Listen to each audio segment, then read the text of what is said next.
আমি বিনয়ের সাথে বলতে চাই, একজন মানুষের যেন আমরা এই সুযোগটা হাতছাড়া না করি। আল্লাহ তাআলা দুনিয়ার আসমানে এসে তারপরে বান্দাকে ডেকে ডেকে বলেন, আল্লাহ মিন মুবতালান, তোমাদের মধ্যে কেউ কি অসুস্থ আছো, ফাআফিয়াহু, আমি তাকে সুস্থতা দান করব। আল্লাহ মিন মুস্তাগফিরিন ফাগফির লাহ, তোমাদের মধ্যে কেউ কি আছো ক্ষমা প্রার্থনাকারী, আমি তাকে ক্ষমা করে দিব। এভাবে ডেকে ডেকে আল্লাহ তাআলা দিতে থাকেন। 24 ঘন্টার ভিতরে দোয়া কবুলের সবচেয়ে আদর্শ সময়, যে সময়ের দোয়া কবুলের সম্ভাবনা সবচেয়ে বেশি, সেটা হলো ভোর রাতের সময়টা। আল্লাহ সুবহানাহু ওয়া তাআলা ডেকে ডেকে বান্দার ক্ষমা ঘোষণা করেন, বিপদ আপদ দূর করেন, অসুখ বিসুখ দূর করেন। এই সময়টা হলো রাতের শেষ প্রহর, ফজরের আগের সময়টা, তাহাজ্জুদের সময়টা। 11 মাস ধরে আমরা নানা ব্যস্ততার অজুহাতে আমাদের তাহাজ্জুদ পড়ার সুযোগ হয় না, ভোর রাতে ওঠার সুযোগ হয় না। ভাইরা আমার, রমাদানের মাস, আপনি তো সাহরি খাইতে প্রায় প্রতিদিনই উঠছেন। আপনার যেহেতু সাহরি খাওয়ার উদ্দেশ্যে উঠাই লাগে, তো আপনি কেন এই মাসে সাহরির সময় ভোর রাতের এই সময়টাতে যখন আল্লাহর সাধারণ ক্ষমা ঘোষণা করেন, ওই সময়টাতে আপনি কেন শুধুমাত্র খেয়ে পরে আপনি মসজিদে চলে যাবেন ফজরের জন্য? অবশ্যই আপনি সাহরি খেতে উঠলে 2-5 মিনিট সময় বের করে বিশেষভাবে আল্লাহর কাছে দোয়ায় মনোনিবেশ করবেন। আমাদের একটা বড় ভুল হলো সাহরির এই সময়টাকে দোয়ায় আমরা মনোনিবেশ করি না। সম্ভব হলে 2 রাকাত নামাজ পড়েন, 4 রাকাত নামাজ পড়েন। সেটা যদি না পারেন, তো সাহরির খানার শেষে অথবা আগে আপনি আপনার রুমে গিয়ে লাইট বন্ধ করে নিরিবিলি জায়গায় একটু আল্লাহর কাছে হাত তুলে একটু চোখের পানি ফেলে চান, দোয়া করেন। দোয়ার এই সুযোগটা 11 মাস আপনি পান না, রমজান মাসে সাহরির উসিলায় পেয়েছেন, তো আপনি সেই সুযোগটা কেন হাতছাড়া করবেন? আমি বিনয়ের সাথে বলতে চাই, একজন মানুষের যেন আমরা এই সুযোগটা হাতছাড়া না করি। আমি পারতপক্ষে কোনোদিন এই সুযোগটা হাতছাড়া করি না ভাইরা। যেদিন কিছুই করতে পারি না, ওইরকম দোয়া করার সময় হয়তো নাই, কোনো কারণে দেরি হয়ে গেছে উঠতে উঠতে, ওই দিন খাইতে খাইতে মনে মনে দোয়া করার চেষ্টা করি, প্লেটটা ধুইতে ধুইতে দোয়া করার চেষ্টা করি। কারণ মুয়াজ্জিন ফজরের আজান যখন দেন, ওয়াক্ত যখন হয়, তার আগ মুহূর্ত পর্যন্ত আল্লাহ তাআলা দুনিয়ার আসমানে এসে তারপরে বান্দাকে ডেকে ডেকে বলেন, আল্লাহ মিন মুবতালান, তোমাদের মধ্যে কেউ কি অসুস্থ আছো, ফাআফিয়াহু, আমি তাকে সুস্থতা দান করব।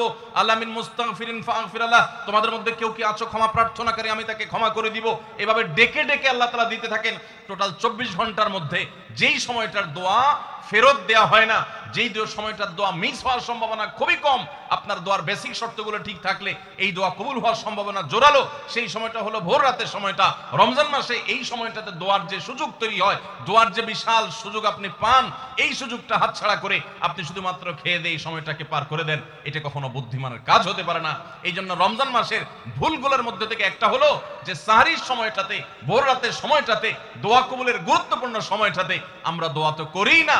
অনেকে ওই সময় আজকাল সাহরি পার্টি বের করেছেন, তামাশা বের করেছেন, অনেকে টেলিভিশনের প্রোগ্রাম দেখেন।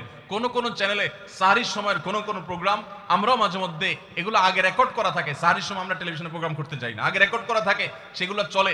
এগুলো হলো তাদের জন্য যারা টেলিভিশনে হারাম জিনিস দেখবে, ওই টাইমটাতে সে যেন হারাম জিনিস না দেখে ভালো কিছু দেখে। আপনাদেরকে আমরা বলবো, কখনো ওই ভোর রাতের ওই সময় ইসলামিক প্রোগ্রামও দেখতে যাবেন না। আপনি ওই সময়টাতে আল্লাহর সাথে কথা বলবেন, ওই টাইমটা ইবাদতের সময়, ওই টাইমটা দোয়া এবং রোজাদারির সময়। আমরা বেশিরভাগ মানুষ এই ভুলটা করি যে রমজানে আল্লাহর কাছে পাওয়ার এই বিশাল সুযোগ আমরা হাতছাড়া করে ফেলি। আমরা এখন থেকে সাহরিতে উঠলে দোয়া করবো তো ইনশাআল্লাহ।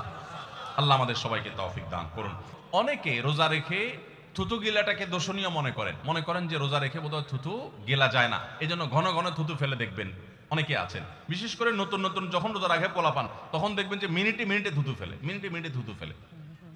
আছে না নাই? এই ঘন ঘন রোজা রাখে, আপনার থুতু ফেলে কেন? কারণ মনে করতেছে থুতু গিললে তার রোজা ভেঙে যাবে। ভাই, থুতু যদি আপনি না গিলেন, আপনি বাঁচবেন? থুতু না গিললে কেউ বাঁচবে? যতই আপনি থুতু ফেলেন, আপনার থুতু তো কিছু না কিছু ভিতরে যাবেই। যদি না যায়, গলা শুকিয়ে গেলে তো আপনি মরেই যাবেন। এই জন্য এটা একটা ভুল যে আমরা মনে করি থুতু ফেলা লাগে। রোজা রেখে রোজার কারণে এক্সট্রা কোনো থুতু ফেলার দরকার নাই। আপনার মুখে বালু চলে আসছে, একটা মশা ঢুকে গেছে, আপনি রোজা আছে, এটা যেন ভিতরে না যায়, সেজন্য থুতুটা ফেলে দিলেন, এটা ভিন্ন কথা। আপনি বেসিনে গিয়ে ফেলে আপনি একটু পানি ঢেলে দিলেন। কিন্তু রোজা রেখে ঘন ঘন থুতু ফেলতে হবে, থুতু গিলা যাবে না, এরকম কোনো কথা নাই। এটা আমাদের একটা ভুল, রমজান কেন্দ্রিক একটা ভুল। আমরা বেশিরভাগ মানুষ রমজান মাসে ফজরের নামাজ পড়ে এসে ঘুম দেই। আপনার যদি রাতে ঘুম না পুরে আবার দিনে ডিউটি থাকে, ঘুম একটু যদি যাওয়াই লাগে, তো ফজরের পর পর ঘুমাবেন না। আলহামদুলিল্লাহ, আমাদের বাসায় আমরা এটার প্র্যাকটিসটা প্রতি বছর খুব হার্ডলি করার চেষ্টা করি। ফজরের পর পর কোনো ঘুম নেই, ফজরের পর একটু কোরআন তেলাওয়াত করেন। প্রথম চোখ ভেঙে আসবে, কারণ আপনি ভোর রাতে উঠছেন, অভ্যাস নাই। তো যাতে চোখে ঘুম না আসে, সেজন্য নানান বুদ্ধি বাইর করে ঘুম দূর করেন, একটু উঠবস করেন। ওই টাইমে বসে ফজরের পরে আপনি তেলাওয়াত করেন, জিকির আজকার করেন, সকাল সন্ধ্যার দোয়াগুলো পড়েন, এটা দোয়া করেন, রমজানের কিছু আমল করেন। এশাকের নামাজের ওয়াক্ত হয়ে গেছে, 2 রাকাত নামাজ পড়ে এরপর আপনি পারলে দরকার হলে শুয়ে যান, কিন্তু ফজরের পরপর শুয়ে যাবেন না, এটা একটা ভুল। কারণ নবী করিম সাল্লাল্লাহু আলাইহি সাল্লাম সকালের এই সময়টার জন্য দোয়া করেছেন, আল্লাহুম্মা বারিক লি উম্মতি ফি বুকুরিহা, আল্লাহ আমার উম্মত জন্য সকালের এই সময়টাতে বরকত দান করুন, আর ওই সময় আপনি ঘুমায় থাকছেন। তো রমজান মাসে আমরা এটা একটা ভুল করি, এটা আমরা করব না যথাসম্ভব। আমরা যারা নিয়মিত আজানের জবাব দেই, আজানের জবাব দেওয়া একটা আমল, আপনারা জানেন তো, মুয়াজ্জিন যা বলে তার সাথে সাথে তা বলা, তার পরপর সেটা বলা। মুয়াজ্জিন যখন আল্লাহু আকবার বলে, তখন আপনিও আস্তে আস্তে করে আল্লাহু আকবার বলবেন। মুয়াজ্জিন আবার যখন আল্লাহু আকবার বলবে, আপনিও আল্লাহু আকবার বলবেন। মুয়াজ্জিন যখন আশহাদু আল্লা ইলাহা ইল্লাল্লাহ বলবে, আপনিও আশহাদু আল্লা ইলাহা ইল্লাল্লাহ বলবেন। মুয়াজ্জিন যখন আশহাদু আন্না মুহাম্মাদুর রাসূলুল্লাহ বলবে, আপনি কি বলবেন? আশহাদু আন্না মুহাম্মাদুর রাসূলুল্লাহ বলবেন। অনেকে সাল্লাল্লাহু আলাইহি সাল্লাম পড়ে, সাল্লাল্লাহু আলাইহি সাল্লাম পড়বেন হলো আযানের শেষে, কিন্তু আযান চলাকালীন আশহাদু আন্না মুহাম্মাদুর রাসূলুল্লাহ বলবেন। সহিহ মুসলিমের আযানের জবাব দেওয়ার অধ্যায়ে পরিষ্কারভাবে নবী সাল্লাল্লাহু আলাইহি ওয়াসাল্লাম শিক্ষা দিয়েছেন। ইমাম মুয়াজ্জিন যখন বলবে ইযা ক্বালা আশহাদু আন্না মুহাম্মাদুর রাসূলুল্লাহ ফাকুলু আশহাদু আন্না মুহাম্মাদুর রাসূলুল্লাহ, তখন আমরা আশহাদু আন্না মুহাম্মাদুর রাসূলুল্লাহ বলবো। এরপর হাইয়া আলাস সালাহ হাইয়া আল ফালাহ যখন বলবে, তখন লা হাওলা ওয়ালা কুওয়াতা ইল্লা বলবো। এরপর আল্লাহু আকবার বললে তাই বলবো, লা ইলাহা ইল্লাল্লাহ বলার সময় তাই বলবো। তারপরে আযানের জবাব দেব, দুরূদ পড়বো, দোয়া পড়বো। এই যে আযানের জবাব, এটাতে লাভ হয় কি জানেন? মুয়াজ্জিন আযান দিয়ে যেই সওয়াব পায়, আযানের যারা মুখে জবাব দেয় মুয়াজ্জিনের সাথে সাথে বলে, তাদেরকে আল্লাহ তাআলা সমপরিমাণ সওয়াব দান করে। আর মুয়াজ্জিন কি পরিমাণ সওয়াব পায় সেটা কি জানেন?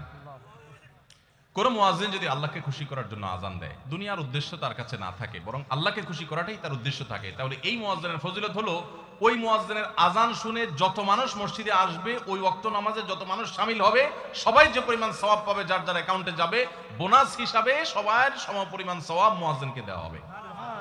আর আপনি মুয়াজ্জিনি না করে শুধু আযানের জবাব দিলেও সেই মর্যাদা বোনাস হিসেবে আল্লাহ তাআলা আপনাকে দান করবেন। এই হাদিসের ফজিলত একবার আরো 10, 12, 13 বছর আগে কোন এক জায়গায় আমি বলেছিলাম, সৌদি আরবে থাকতে।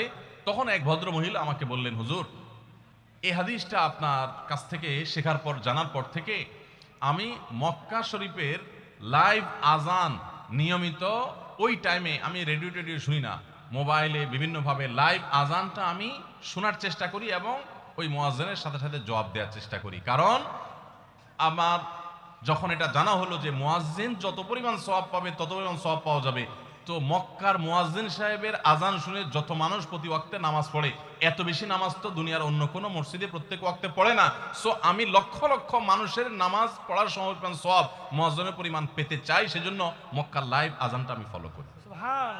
আমি অবাক হয়ে গেলাম, মানুষ আল্লাহর সন্তুষ্টির জন্য কত ভাবে চেষ্টা করে, অথচ আমরা হেলায় হারিয়ে ফেলি। আপনার মহল্লার যে আজানটা সবার আগে আপনার কানে আসে, আপনার মহল্লার আজান, ওটা জবাব আপনি দিবেন, এরপর বাকিগুলো আপনি দিতে পারলে দিবেন, না দিতে পারলে না। এই যে আজানের জবাব, এই আজানের জবাবটা আমরা অনেকে 12 মাসে একটু আধটু দেওয়ার চেষ্টা করলেও, রমজান মাসে মাগরিবের নামাজের আজান, এটার জবাব নিয়মিত আজানের জবাবকারীরাও দেয় খুব কম। এটা রমজানের একটা ভুল। কেন দেয় না?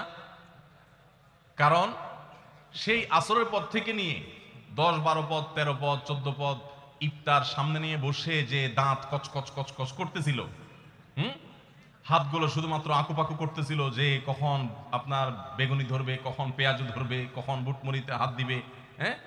যখন আকুপাকু করতেছিল, সূর্য ডুবছে, মুয়াজ্জিন সাহেব আল্লাহু আকবার হাঁকা শুরু হয়েছে, আর হুমড়ি খেয়ে অনেক ঝাঁপায়া পড়ছে, খাইতে খাইতে কখন আজান শেষ হয়ে গেছে টেরও পায়নি। ঠিক না বেঠিক? আপনি খান, ওয়াক্ত হয়ে গেছে, সাথে সাথে আপনি খেলেন, আজান শুনলেন, সাথে সাথে আপনি খেলেন, ভালো কথা। একটু মুখে দিয়ে খেতে খেতে খাওয়ার ফাঁকে ফাঁকে মুয়াজ্জিনের আজানের জবাবটা দিয়ে ফেলেন। কিন্তু ম্যাক্সিমাম মানুষ আমরা এই ভুলটা করি। আমি খেয়াল করে দেখেছি, যারা নিয়মিত আজান দেয়, তারাও আজানের জবাব দেয়, তারাও দেখেছি এটা করে না, অর্থাৎ ভুল হয়ে যায়। তাহলে আমরা লক্ষ্য করবো তো ইনশাআল্লাহ।